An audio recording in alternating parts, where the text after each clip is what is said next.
Hey everybody, so this video is on how to fade a circle from dark to light to dark again. And a couple things before we get started with fading a circle. First things first, choose a color. Whatever color you use, make sure that it's sharpened up really super well. Okay, so just choose a color and make sure that it's super sharp.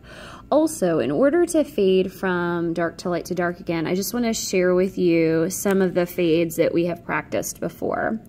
So once upon a time in a land far away, you practiced fading one color out to the white of the paper. So hard pressure, letting up to medium pressure, letting up to lighter pressure, and then letting up to lightest pressure. Basically, you have to do that whole process, then do that process in reverse, so fading it from light all the way back out to dark again. And you have to do it within a curved shape, okay? So I'm gonna kind of show you some tricks in order to make this just a little bit easier. First things first, I'm gonna pretend like my circle is divided in half, okay? So kind of like really light line right in the center. And because I'm right-handed, I think it's easier for me to fade this in a C shape, going like this all the way across, and then flipping the paper, which is gonna be a little bit awkward to video, and doing the exact same thing on the other side, okay? So watch me do this, and hopefully you can practice it on your own and rewatch in just a couple moments. So the first thing I'm gonna do is toward the outermost part of the circle, I am going to color with my hardest pressure, okay? Note to self about this. Basically, at this point in time, I am curving my strokes like a perfect, almost a perfect C shape. Right, so I have something that looks sort of like this, okay? As I go across, as I gradually go across the one half of the circle, see how my strokes are becoming less C-shaped. They have less of a curve to them, and I'm also letting up the pressure. This is gonna be really, really important. As I get almost to the center, I'm straight up and down and lightest pressure. Okay, so I have something that looks like this. Before I do any flip action, flip the paper around for you guys, I'm gonna do one more coat of fading out from hard pressure to medium pressure to light pressure, and you can watch me kind of fix my fade and also my strokes. A lot of things that kids forget with this is really making sure that you make your color and your pressure hit the top and the bottom of the circle. So watch me do this one more time. So hard pressure toward the outside, medium pressure right in here, less of a curve, okay? And then lightest pressure towards the middle. Okay, so things that kind of look like that, okay?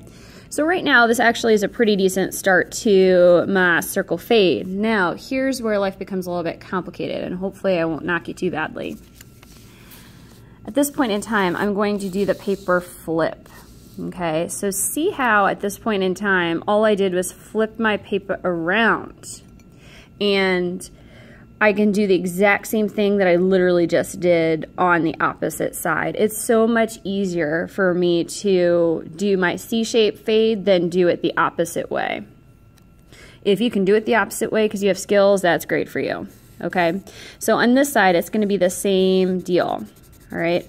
Towards the outermost portion of the circle, I'm gonna press really, really super hard. This might take me a little while. Don't forget the top and the bottom, okay? And as I gradually go across, my curve is not nearly as much, so it's not nearly as curved. It's almost more straight up and down. I gotta let up the pressure more towards the middle. Okay, so my lightest spot is in the middle. Now, since I missed some spots, I'm gonna redo that fade. So hard pressure, lots of curve. Medium pressure,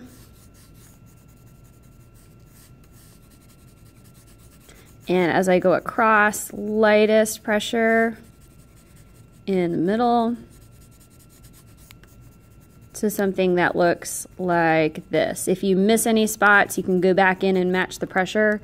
But at this point in time, I have something that is starting, keyword being starting, to look three-dimensional because it goes from dark to medium to light to medium to dark again. Okay, couple notes. This 3D effect, you can apply this in a variety of places and spaces.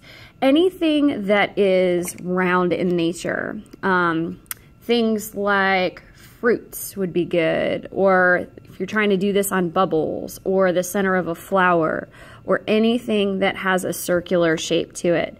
You can apply this very easily and have it look three-dimensional. The whole purpose of creating this effect is it kind of starts, keyword being starts, to make something that is very much a 2D shape, making it look 3D. And it looks pretty awesome. So at this point in time, check it out, try it on your own. Okay, do a practice and then see if you can find ways of applying it within your drawing.